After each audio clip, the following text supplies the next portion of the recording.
So good morning, everyone, and welcome to Shakti, or not Shakti. Where am I? That's Yin Yoga. You guys don't want to go do Shakti this morning, do you? Oh my goodness, close your eyes. Let your shoulders drift down your back, turn your palms up. Take a nice deep breath, and as you exhale, settle in.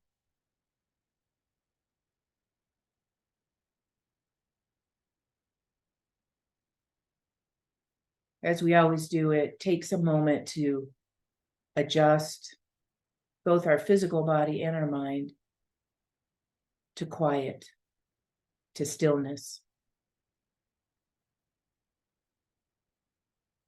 But once we settle, once we drop in, it feels like home. This ease.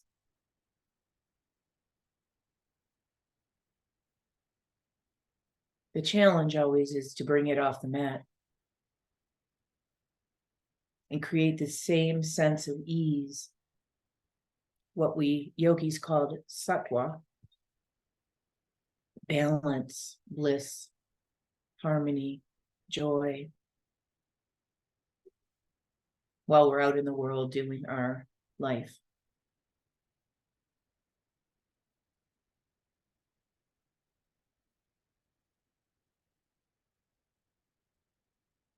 Just notice anything that's present for you this morning.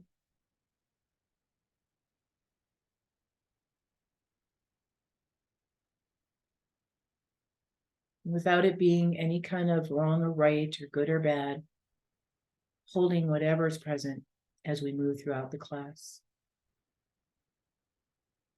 Just bring the hands together, holding that awareness and any intention you have. And let the practice be exactly what you need this morning.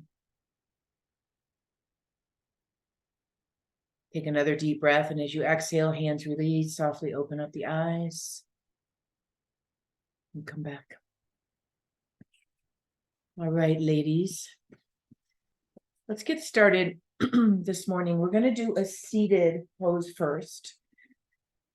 So I will meet you on the mat. So lately I have been on this journey, I'll call it a journey, of helping myself, but also helping other people tap into and create balance in their nervous system. What we call Sattva, this balance, this ease. And I'm specifically talking about the qualities of the mind, Sattva. We can say it's always in the body too, but the qualities of the gunas, the nature qualities that we have in our mind, we're always looking for Sattva. So I'm going to put you in the pose and I'll talk a little bit about that. So sitting wherever you're going to sit, I set up on a blanket. Feet are open, are touching, knees are open in butterfly pose. You've been with me long enough to know that this is a really important pose. It's the only thing you did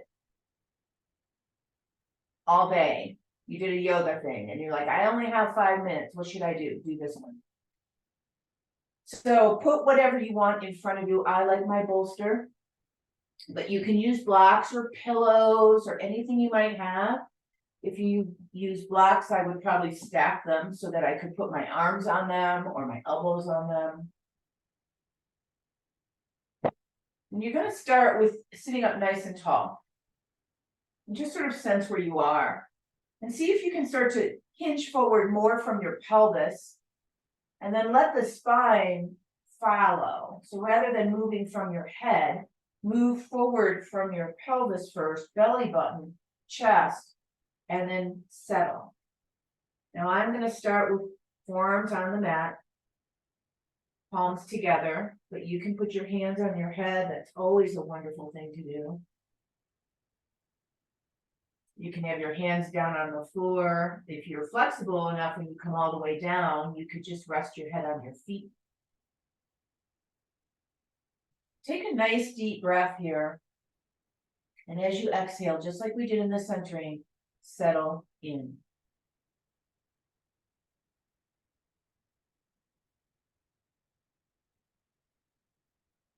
So I started my timer. We're going to be here for just a bit. We're going to contemplate this idea of the gunas, the qualities of the mind. On one end, we have what's called tamas. Tamas is this sense of lethargy, this sense of dullness, this sense of I can't get off the couch or I can't focus. We've all had moments of tamas in our lives. And then on the opposite side, we have rajas, which is movement, activity, busyness. Too much rajas, you can see where that would go. That would lead you to anxiety. That would lead you to burnout, probably. Too much tamas, and that leads us to depression and isolation. And of course, the balance of those are sattva, joy, harmony, bliss, flow. And so we're always in this state of tamas and rajas, most of us are. We move back and forth throughout our day or throughout our week. But ultimately, when we can settle in and find a place of stillness, quiet, balance, we're in sattva. And when we are in sattva, in our mind, our bodies are healthy. Our bodies are in harmony. Because the Ayurveda say all disease begins in the mind. And that's a big, long conversation. First time I heard that, I was like, what are you talking about? But now I understand it. And as we rest here in this very first pose, this very first shape, we allow our central nervous system to come to a state of stillness, quiet. Because when our bodies stop moving, our mind can stop moving. To stay focused in the mind, it's helpful to check in with the body. What sensations are you noticing? This particular pose taps into the kidney meridian, the bladder meridian, the kidney meridian being the most important. It affects our kidneys and our adrenals, our nervous system, and our energy.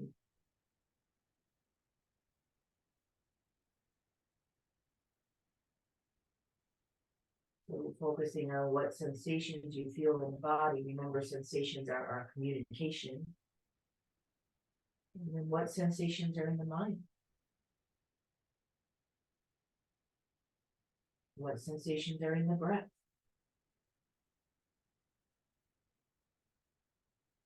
Keep pulling yourself back in, especially if your mind wanders.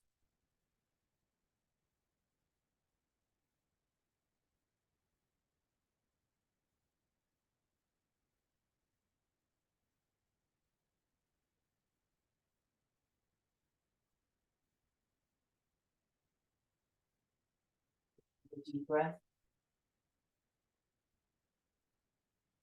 Very slowly starting to move your way back up. Move your bolster away from the legs or whatever you had in front of you and bring your legs in and up, stretching your legs down. Take a moment in that transition.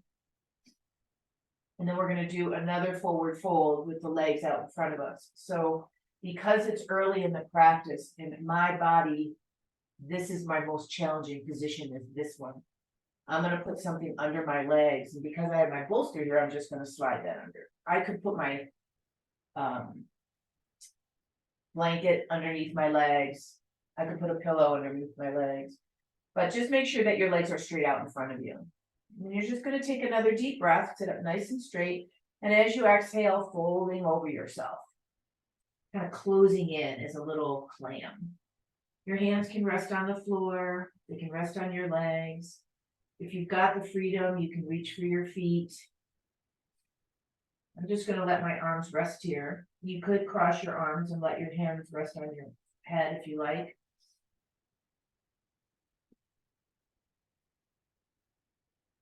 And if you happen to have lower back issues, and you happen to be feeling a sensation specifically in your lower back, I want you to back up your forward fold just a hair.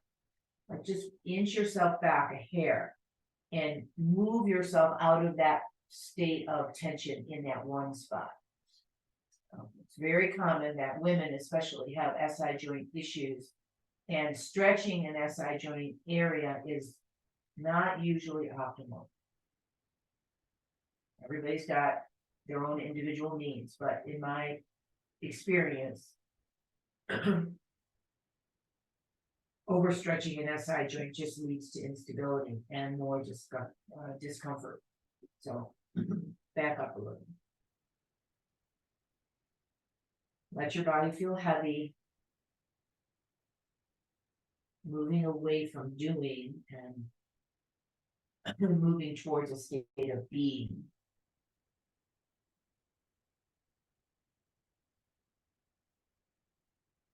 If you're not holding your head in your hands, you just allow your head to feel heavy.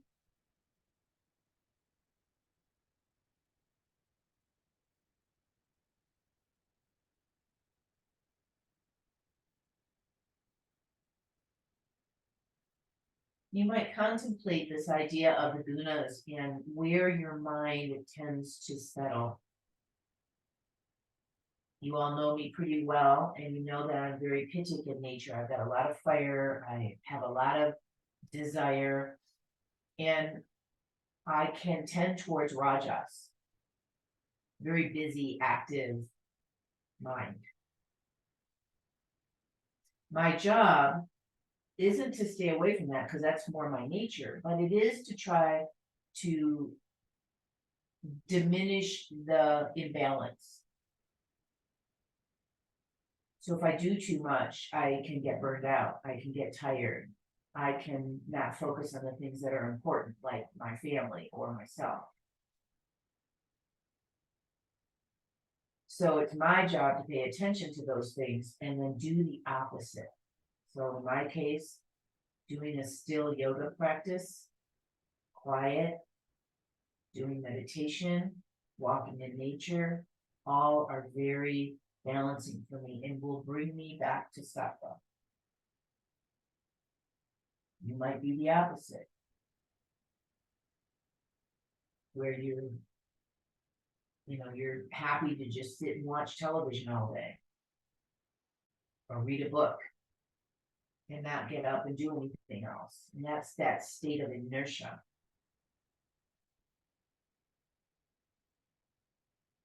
So your job would be to pay attention to that and help yourself move, whether it's cleaning out a closet or going for a walk or calling a friend and talking to somebody. You need to take yourself out of that inertia, because the more you do that, the more you create the inertia. Bring yourself closer to balance. And these qualities of the mind really do affect the body. You could see how now, right?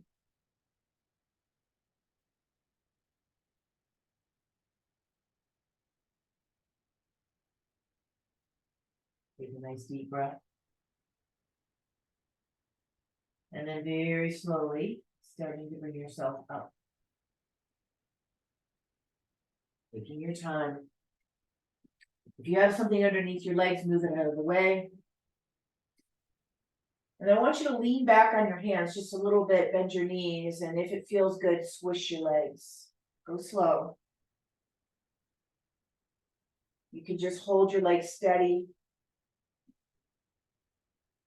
But most people, when they do forward bends, need to move their hips a little bit.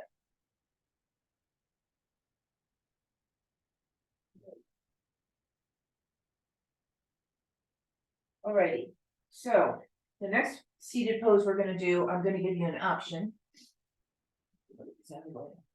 So we're gonna take the right leg and move it out to the side. Like so. This leg can come in here. This is more of our common posture that we do. It's easier. The legs are more familiar with this position. But if you want to do something just a little bit different, you could take this leg that turned outward and you can actually turn it inward and back. So my foot is closer to my buttocks behind me. The knee is still pointing in the same direction. I just took it in a different way. Now, if you have knee stuff, I wouldn't do this one. I would stay with the first one. Just stay with that first one. And then we're going to turn towards the straight leg. From here, sitting up tall, we're going to start to move forward. And again, if you have your blocks, you can put your hands on your blocks or your elbows or forearms on your blocks. You could lay all the way down on the floor if you're flexible enough. Remember, that's not the goal. And you always want to go to a point of tension. What are you feeling? And if you have that specific tension, like I'll use myself as an example. If I've got my leg back here and I start to feel something specific in my knee, especially in my inner knee, that's a cue for me to move. Don't stay there, especially if it keeps getting louder and louder and louder. But if you have a generalized sense of stretch or sensation where you can stay with it and focus and breathe, then that's a really nice spot for you. The people with the Rajas kind of mind will try to push the edge. That's what I would do. And the people with the Tamas side of the mind would like hardly do anything. So remember, balance.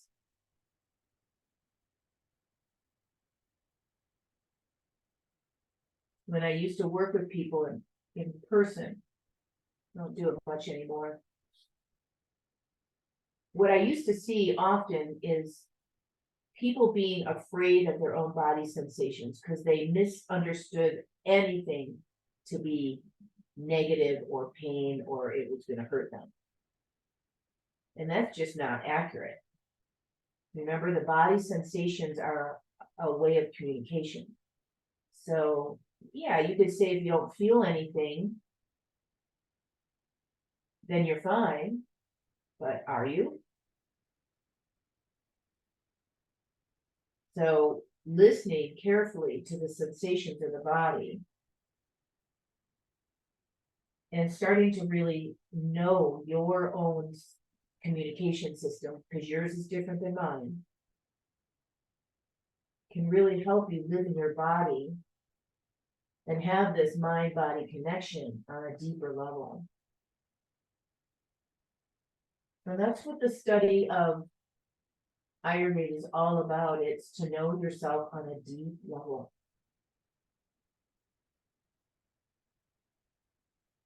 And why is that important? So we can make our own best decisions. We don't need to give our power away to other people. You can listen and you can learn from those other people, but ultimately you're the decider.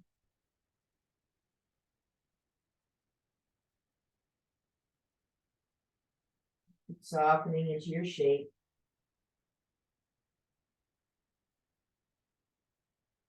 Allowing the qualities of the mind to be in balance. Allowing the body to come into balance. Sattva.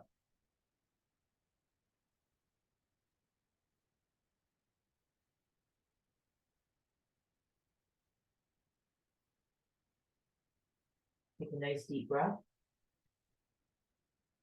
And then slowly starting to come up. However your leg is positioned, unwind it and put it straight out in front of you.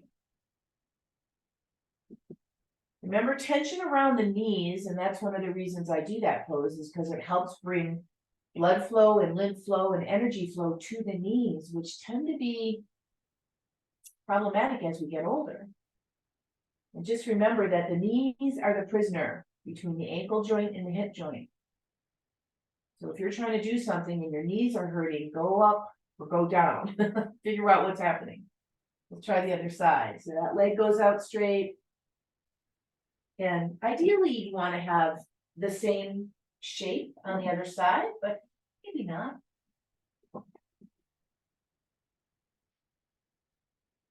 And then once you're settled, your legs kind of make a V, the knees make a V. Turn your body towards your straight leg. And then start to lower yourself over that straight leg. Find that edge. Now, most people have a little bit of a leg length difference. So you'll feel things differently from one leg to the other. If we happen to have an SI issue or a crooked sacrum or pelvis, you're going to feel things different from side to side. I always feel my right leg much stronger than my left because this is my shorter leg. And it's not very much. I think it's only 1/4 of an inch, but it's enough to make a difference.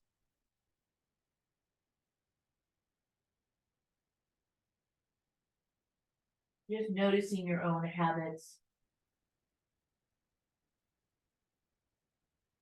Do you happen to have a tight jaw? Does your shoulders kind of float up by your ears easily? Can you soften into the shape?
Once you start to realize that your body's releasing into the shape, allow your body to get heavier.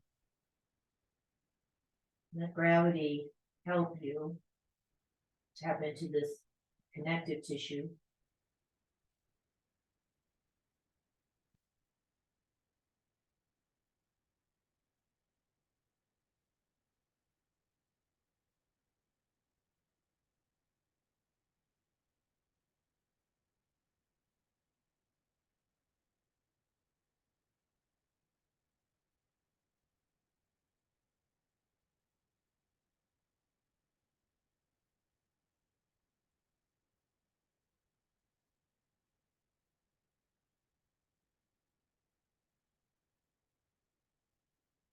Take a nice deep breath.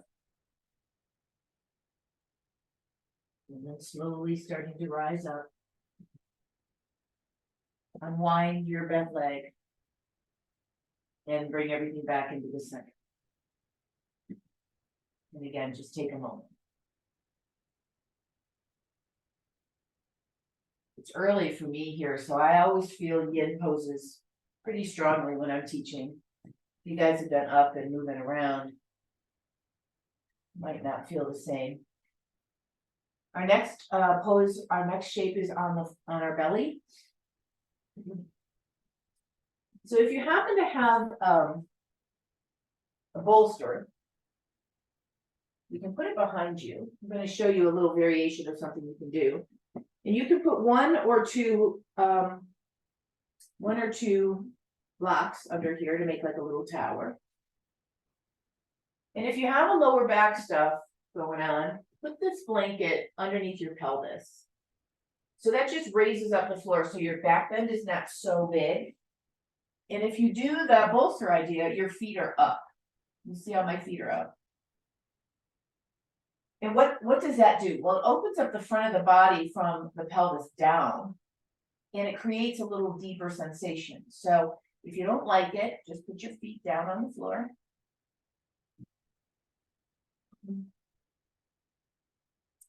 Today, I'm going to offer another position for your hands, and this is up to you. So the traditional Sphinx is elbows under shoulders, body's more elevated, head can do whatever it wants. Some people call this, it's actually part of Vishnu's pose, but some people call this a television watching pose. And you walk your elbows forward and you put your chin in your hands.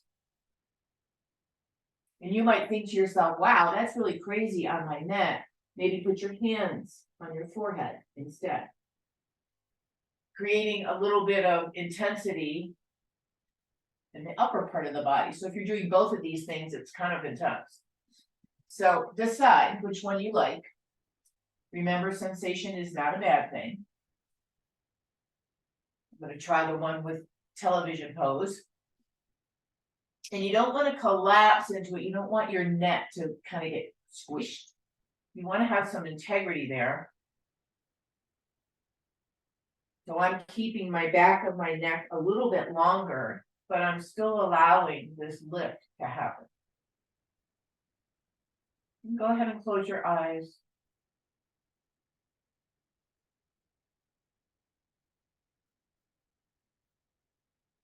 Common phrase in yoga is to flow in the stillness. In the stillness, there's a quality of balanced flow. There's energy moving while you're still in your body. And that's what you might notice. There's blood flow moving while you're still quiet and not moving. There's lymph moving. So there's always movement happening in the body, even if we're completely still. And of course, the qualities of the mind, right? The mind is always moving while you're awake, even while you're sleeping, but especially while you're awake. The mind is always active. That's its job. The brain's job is to focus, and learn, and pay attention to the world and take in the world. And if you can come to that state of sattva, that state of harmony, balance, bliss, in the mind, in the body, you'll notice this state or this flow in the stillness.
Take a nice deep breath. And lower yourself all the way down for a moment while you are resting here. Just let your body go back into a relaxed state.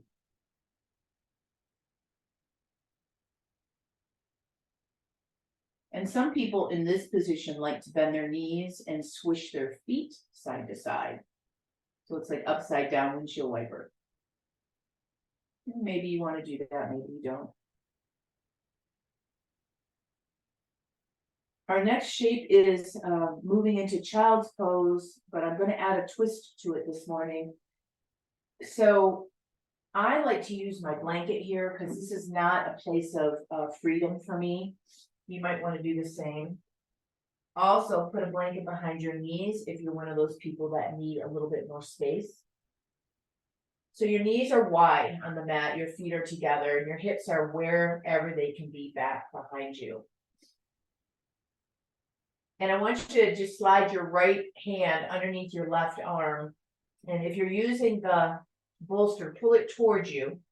And you're going to pull your right arm along the floor until your right shoulder can rest down. Now I'm using the blanket so that the floor is higher, and then you can rest your head. And taking a moment here, a couple of different things you can do with your left arm. You can reach it over your head. You can put it on your lower back. If you've got freedom, you can reach around and grab your right thigh, or you can just leave it where it was. This is a twist of the upper body around the rib cage and the thoracic spine, where many of us are tight. We just don't have a lot of freedom, which is why our lower back does so much of it, which is why we can get into trouble. Any forward fold is going to help you quiet your nervous system. By its nature, it's inward focused. Adding a twist creates a little bit more dynamic action in the energy. And so remember to listen to your sensations in your body.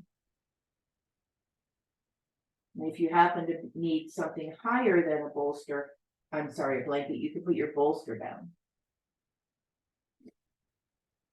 Don't struggle. Just be.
Take a deeper breath.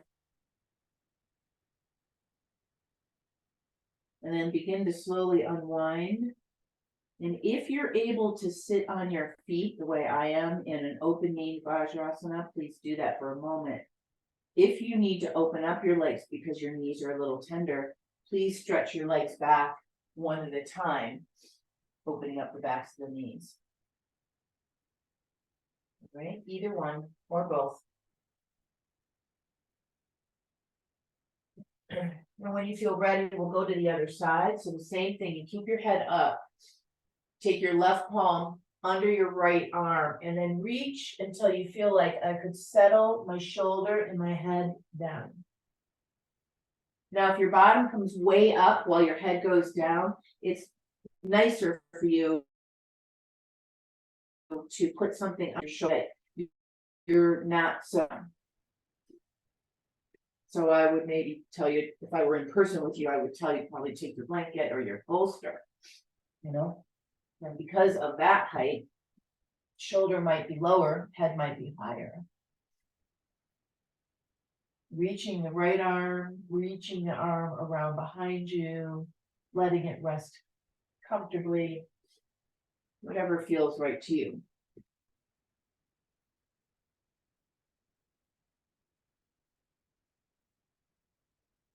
And we're relaxing and releasing into the shape. settling in to the flow of stillness.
Take a nice deep breath. And then slowly making your way back up.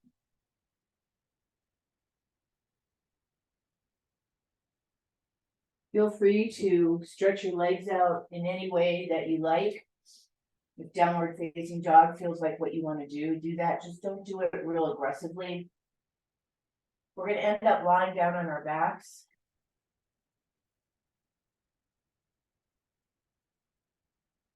And once you lie down on your back, can you stretch your legs all the way down so that you're lying in like a shavasana-like position?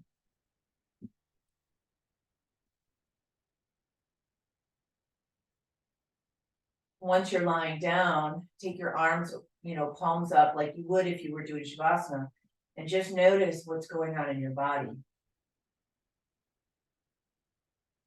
The first time you've laid down here on the floor, so you might have sensations that weren't there before.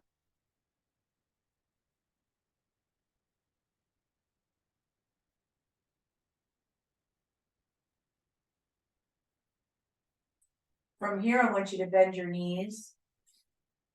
Reset your pelvis by picking your pelvis back up and maybe resting a little bit closer to the sacrum. And some people like to rock their lower back, but we're going to move a little bit here. I placed the Sattva pattern more towards the end of the class.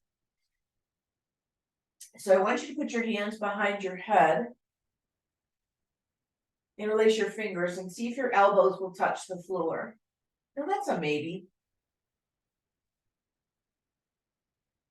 And then start to take your breath into your belly and let your body arc a little bit. Let your lower back arc away from the floor as your belly expands. And as you exhale, draw the belly down and let your lower spine move toward the floor. So moving in that nice, slow pattern. And as we're doing this, you might pay attention to what your head and neck are doing. As you inhale, there's a tendency for the neck to flatten and the chin to drop in. And as you exhale and you press your lower back into the floor, there's a tendency for the chin to move up and the neck to move away from the floor. So there's an undulation that's happening in the entire spine.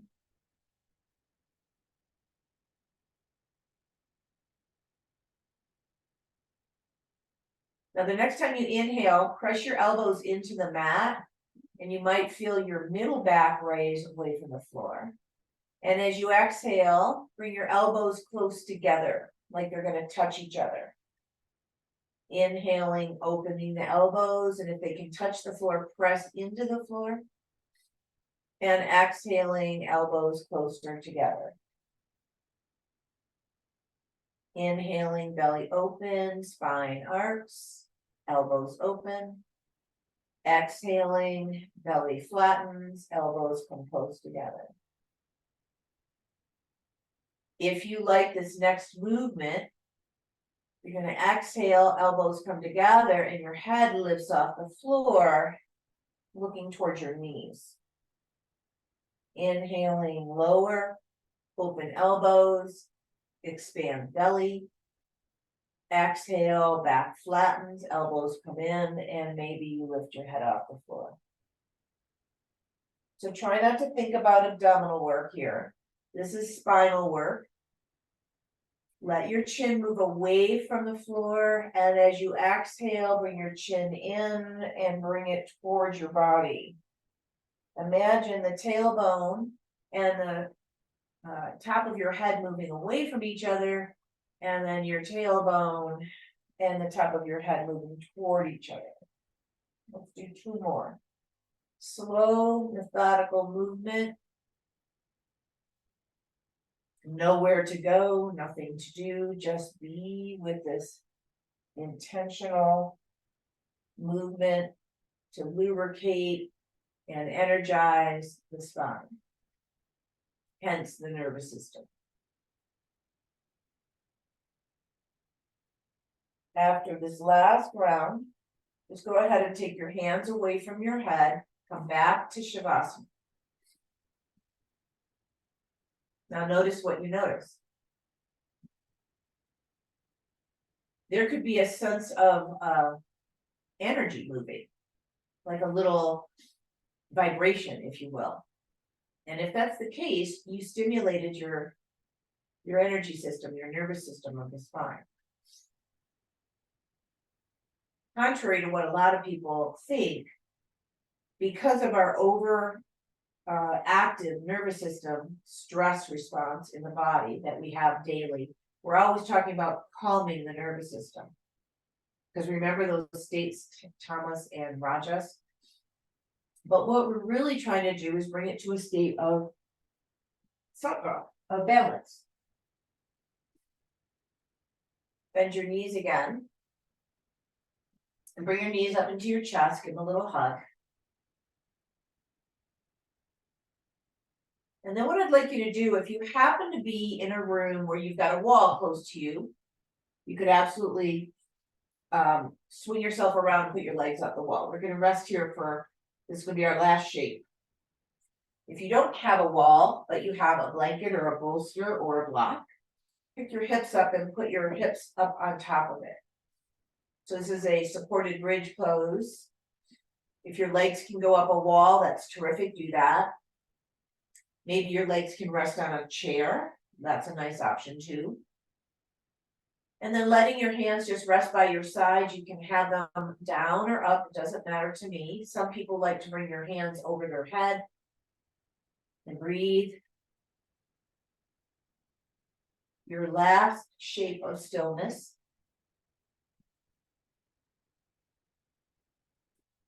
What I'm not going to ask you to do is to hold your legs up in the air on their own, because that's just too much work.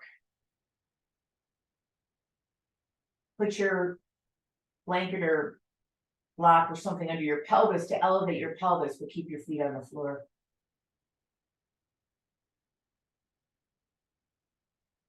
You want to be able to let the body settle.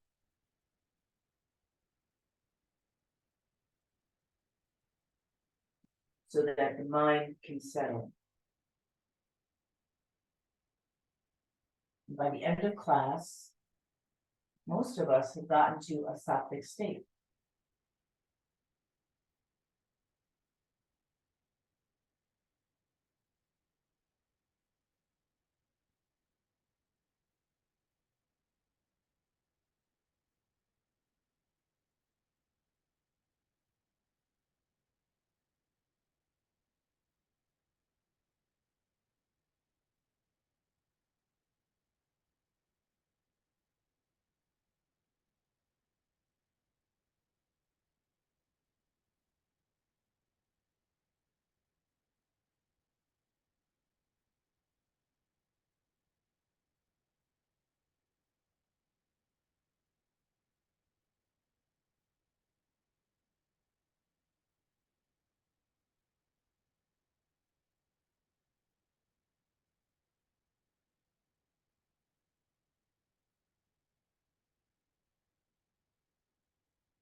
From here, take a deeper breath, and we'll begin to transition into Shavasana.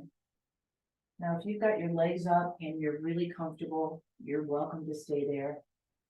If you'd rather, you can put yourself back down on the floor. If you have something under you, please take it away. Bring yourself back to a neutral position, homeostasis in your body. This is the place where your body knows you're in a balanced state. As we transition through the fall time, we want to make sure that we keep that nervous system regulated and not overstimulated. So cover yourself up with even a light blanket will help.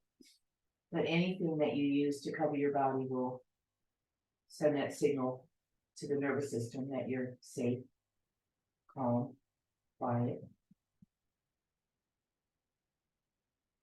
If you happen to have an eye bag close by, that's a nice thing to have.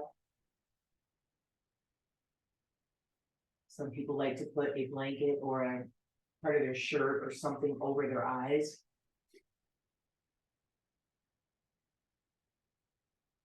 Take a nice deep breath once you settle in. Nice deep breath, and as you exhale, let your body go. Drop in.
Take a deeper breath.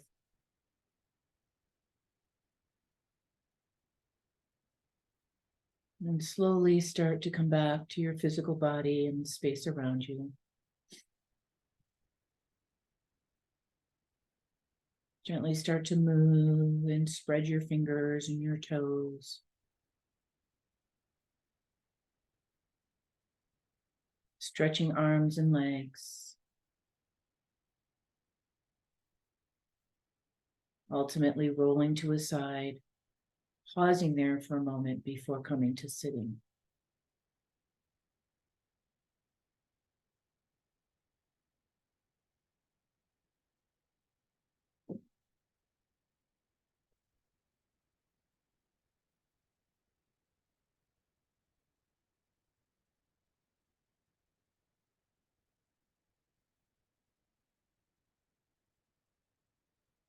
Allow the hands to come together once you're seated.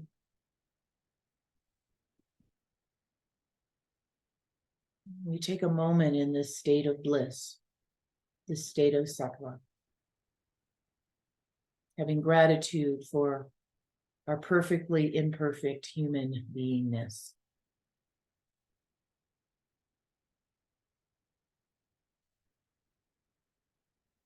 As always, with much gratitude for our time together on the mat, our deep body wisdom and guiding light. May our light always shine brightly, and may we always see the light in each other. Namaste.